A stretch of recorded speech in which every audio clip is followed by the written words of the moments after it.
This is The Difference Makers, a Paladin security podcast. Each week, we take you inside the world of security for a first-hand look at the inner workings of the industry. But it's about more than just protecting property and manning events. It's about going above and beyond to make the world a safer and friendlier place.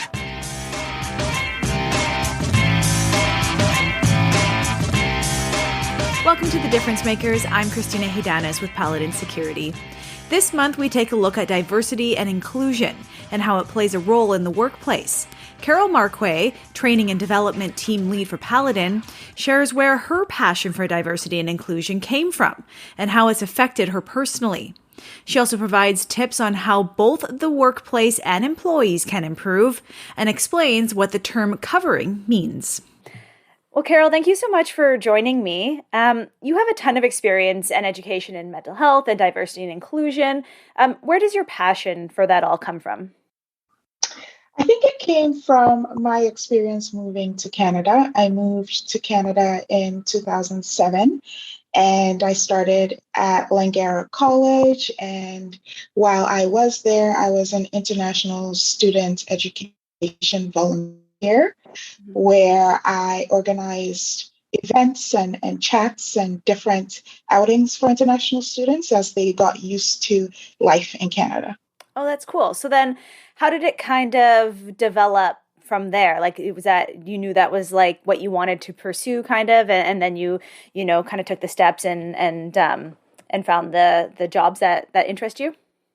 Yes, it was when I was working through my career. So at West, first of all, after Langara, I did move to Rocky Mountaineer, and then my dream was to always work for WestJet. Eventually, I was there. I worked there for 6.5 years, and I seemed to, in my career, always gravitate towards hospitality, and therefore really creating experiences for guests and customers.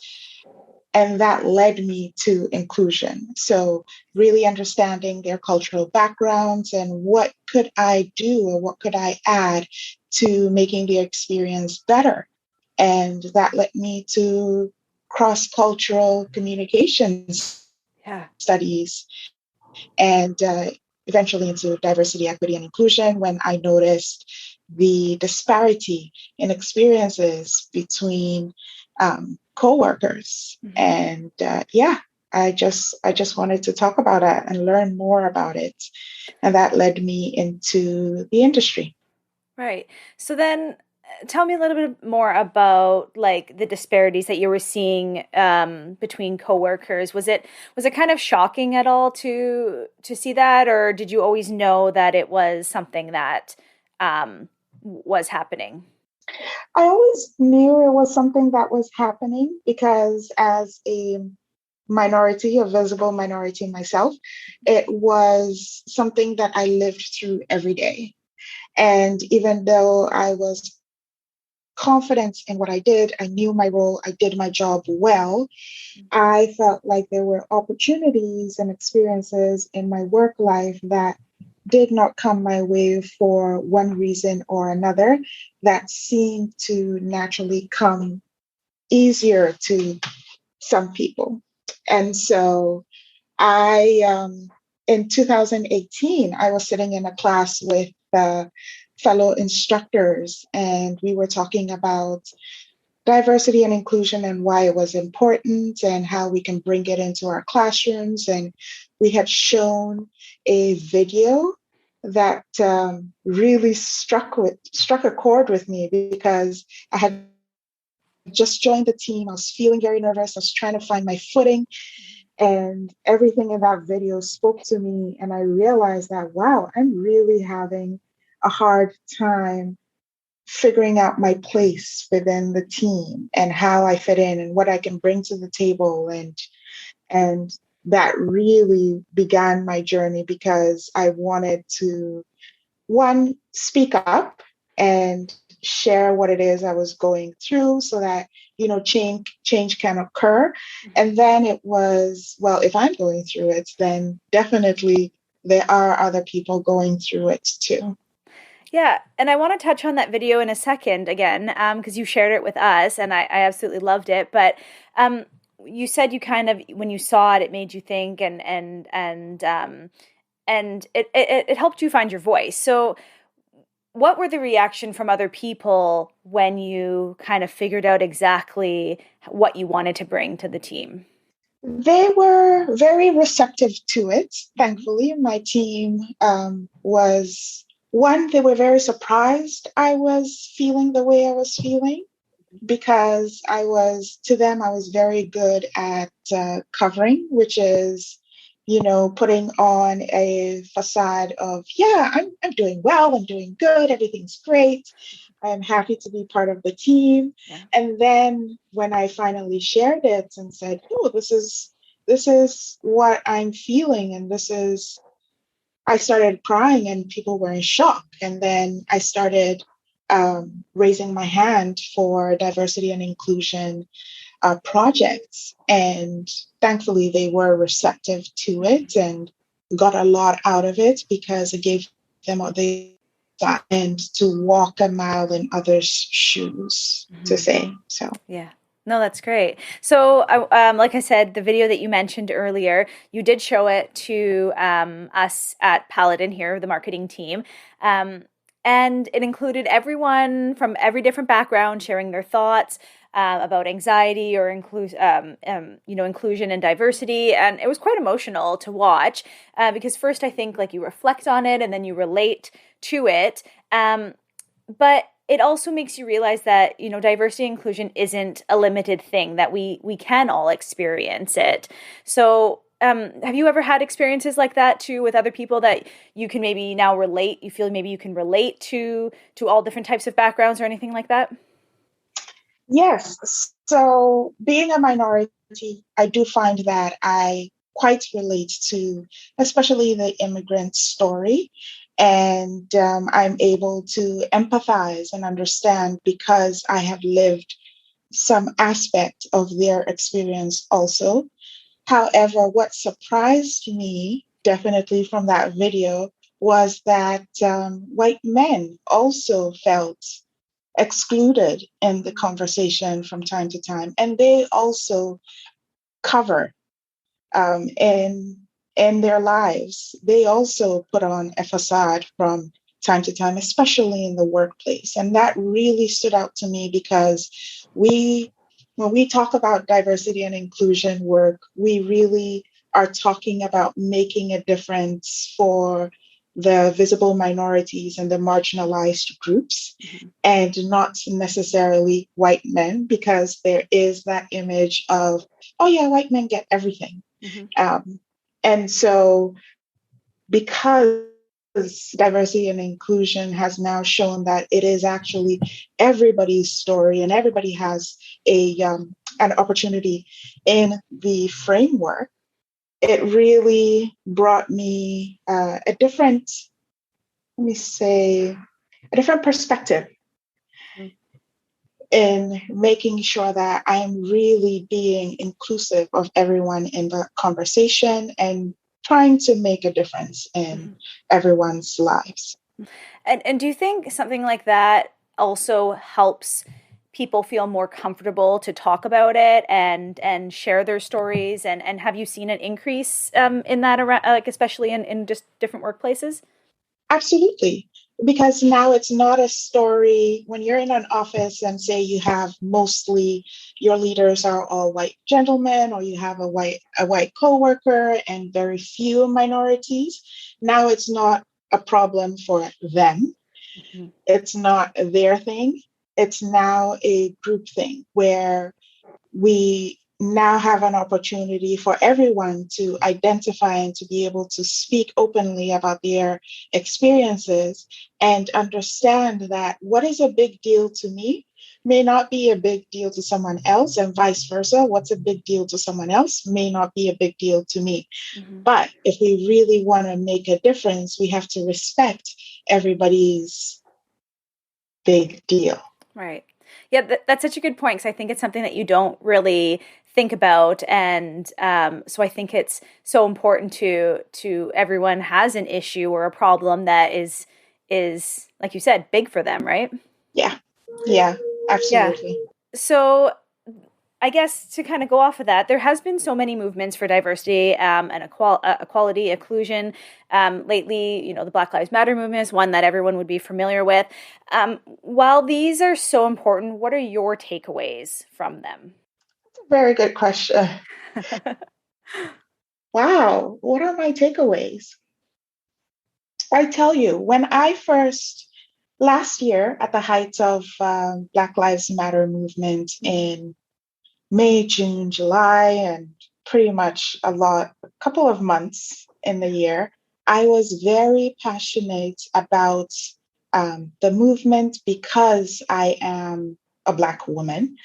And what I recognized is that there are so many fronts to this battle of anti Blackness and racism, and that you have to pick your lane and work in your lane. So, very early on, I recognized I'm not a let's go out and protest person because I don't feel like I'm making a difference.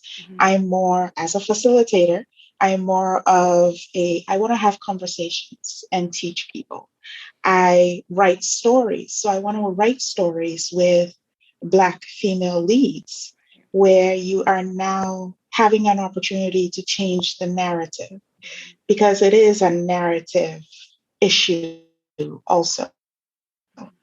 And then in the height of it all, I recognized that I do too have some privilege. Yes, I'm Black. Yes, I'm a woman, but there comes with me some privilege of I'm from Ghana. I'm not from I do not have a slave history in my family. And recognizing that led me to study about the movement and the history of Black Canadians. Wow. And then, more importantly, who was here first? So that also led me to my Indigenous history of Indigenous peoples in Canada that I took with the University of Alberta on Coursera. Highly recommend everyone take it. I've heard that one is really good. It is really, really good. I took it last year because all of a sudden I felt some conviction in that, yes, I'm fighting for the Black people, but I do also need to fight for Indigenous people because fight for and with Indigenous people because they were here first. Yeah. And I need to know their history. And I didn't need to learn their history because I came here for college and I was doing business management. It was not a prerequisite. But if we are serious about this and we are serious about making a difference, we have to open ourselves up to the truth, to the history, and that will propel us forward to make a difference. Do you think in some cases that, people say they want to help or whatever, but they're not putting the work in? Like, have you seen that? Have you seen that out there that people say they want to do it or they say they're supporting it, but then it's just like, what are they actually doing? Yes, I've seen that. And you've seen that too. A great example would be last year with Black Lives Matter and the Black box. And people just put up the box and that was it. And that's not enough. But at the same time, I do want to recognize that everyone comes into the conversation at different stages. And so it really takes you have to take an introspective approach for yourself, what you can handle in terms of your mental health, because that's also really important. And then where you're getting your resources and what kind of news that you are inundating yourself with. If you're feeling overwhelmed, it may be a step away from social media and then go a traditional route of books and seeking out books that people, marginalized authors have written and seeking out information and stories from people who have been affected. For sure. Where do you think we are in the workplace with diversity and inclusion and equality? That's a very interesting question. In the last year, I have seen quite the interest and dedication in wanting to make a difference in diversity and inclusion. I am optimistic, but cautiously optimistic. Let me say it that way, because I do see that there are some companies across, business that are just using this as a check mark. Yeah. And then there are others who are really interested and dedicated to making a difference. Now, how do you tell someone or a company is serious about making a difference? It's by their actions, right? It's not just what we're posting on social media, but it's how are we changing the makeup of our workplace.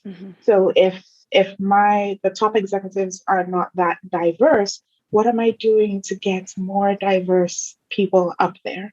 How am I addressing the needs of my employees? Am I doing focus groups? If I'm doing focus groups and collecting data, right? How am I looking at this data? If we say, for example, 30%, not 30%, but like 100% of people are happy at Paladin. Yeah. But you get a subsection of people, about 30% of them who say, I mean, it's kind of, I'm not digging it. Yeah. Right? Yeah. If that 30% of people all identify as a group, in the same group, then that signals that, that is a problem. There's something there. Let's dig a little more. Let's find out what's going on. So disaggregating the data and being able to really understand and interpret it. And therefore, okay, the next step is, okay, what do we need to do? Right. Who do we need to meet? Who do we need to talk to? And then what steps can we take forward? Yeah, that totally makes sense. And what about from an employee's perspective? Like, what could, employees do at work or even in their everyday lives just to, be more educated or inclusive or anything like that? In our everyday lives, I would say, It's vague, wow, but it's big. It's very big. I would say being more aware of our impact on not just our environment, but also the people around us. Our actions really do affect the whole. And I know we live in a more individualistic society, but we're still a community. Yeah. And we really need to, yes, you can take care of yourself. There's nothing wrong with taking care of yourself, but you have to understand there is impact on others. And I know I'm very optimistic and hoping for a meritocracy one day and a more, everyone has equal opportunity, but I'm also a realist. So I know it's a little bit off, far away off. But in our daily lives, in our circles, as I mentioned earlier, there's so many fronts to this. In my neighborhood, do I know my neighbor? For example, what do I know about my neighbor?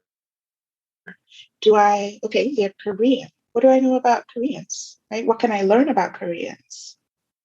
Just opening yourself up to different experiences, not necessarily just, I'm going to try this restaurant, but really going beyond that and getting to know people. It's really all about the connection. Well, and I think a lot of it has to do with social media right now is everyone's just in their own headspace and they're just, not very inquisitive, don't want to get out there and talk to people. So it makes it, I guess people are selfish. And you're right. Just, being more inquisitive and getting out there and finding out just simply like who your neighbor is. It would be so simple, I think. Social media is very interesting. It definitely gives you access to the news and what is happening and signaling you to what you could support or what to show outrage at. But we also have to understand social media is curated and people put up what you want what they want you to see. Yeah. And what you see may not be the complete truth. Yeah, that's very true. I just want to touch on covering a little bit. You did mention it earlier. So just again, if you just want to tell us what it is and if it's something that, everyone does, or is there more a certain group that may do it more so, or anything like that? Covering is a way that people downplay aspects of their identity in order to fit with the mainstream. Mm-hmm. And so this was further developed by a law professor out of NYU. His name is Kenji Yoshino, and he worked with Deloitte on a study where they did a survey on some employees, about 3,000 plus employees, just to figure out how many people in corporate America cover at work. Mm-hmm. And he had divided the information into 4 axes in terms of the ways in which people cover. So there's appearance-based covering, affiliation-based covering, advocacy-based covering, and association is the last one, based covering. And appearance, meaning altering the way you look in order to fit in. So if for me, back in the day, I used to press my hair to make it straight, to make it look, air quotes, professional. Yeah. And when it comes to affiliation, avoiding behaviors that are stereotypically associated with one of your identities. So again, I'll use my example. For me, in a room saying, no, I don't eat fried chicken, when I love fried chicken.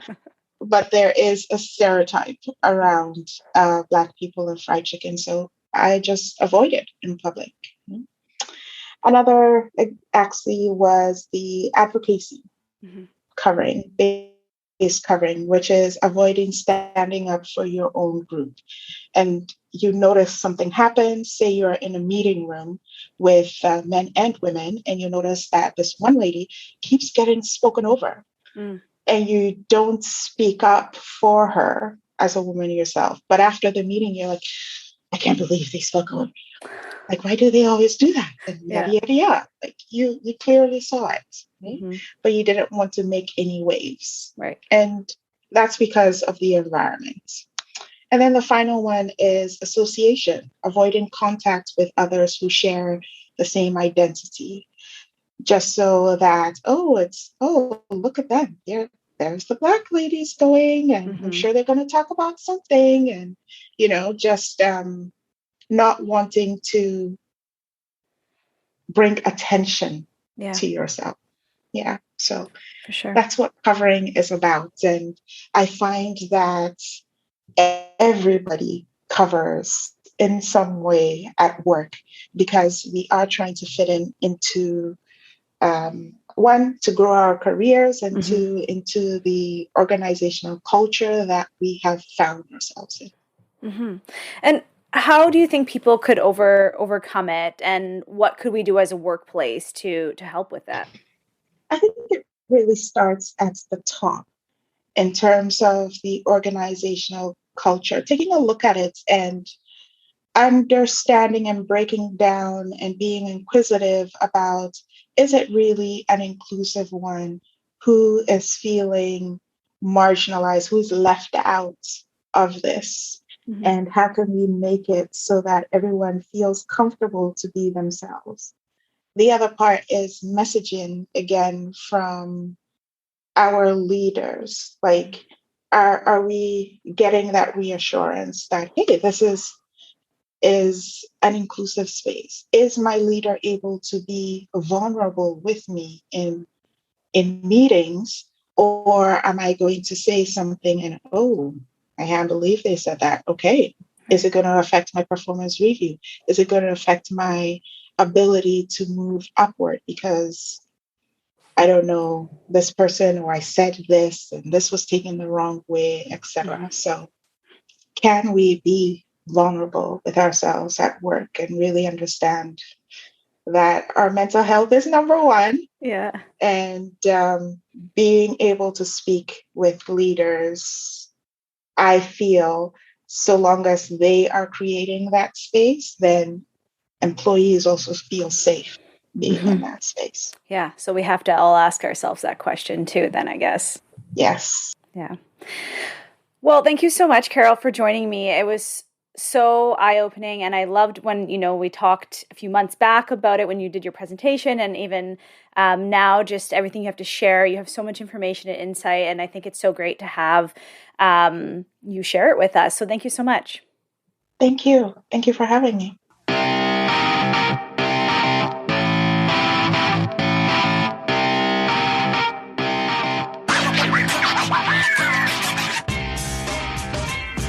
Thanks for tuning in to The Difference Makers. New episodes are released on the first Tuesday of every month.